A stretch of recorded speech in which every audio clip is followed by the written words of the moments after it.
Labubu asoschisi hozirda Forbes ro'yxatida 10-o'rinda. 38 yoshli Wangning Pop Mart kompaniyasi rahbari Birkin sumkalari uchun o'yinchoq o'ylab topdi va bir kunda 1,6 milliard dollar daromad qildi. So'nggi kunlarda dunyoda yoshi katta insonlarning o'yinchoq sotib olishi Kid Art yo'nalishi trend bo'ldi. Ayollar sumkalariga Labubuni ilib olib, ommaviy madaniyatga aylantirdi. Oqibatda Labubuning sotuv hajmi 700% ga o'sdi. Savol tug'iladi, bu noodatiy o'yinchoqning ayollarga xush kelishiga sabab nima? Birinchidan, mahsulotni mashhur insta blogerlar reklama qilmoqda. Ikkinchidan, Labubu yopiq, ichi ko'rinmaydigan qutida sotilishi. Uchinchidan, kam sonli ishlab chiqarish mahsulotga bo'lgan talabni va narxini oshirmoqda.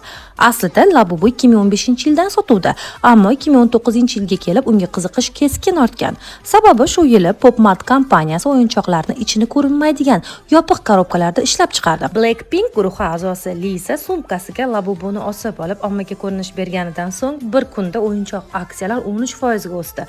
Hozirda kompaniya egasining daromadi 16 milliard dollarga baholanmoqda.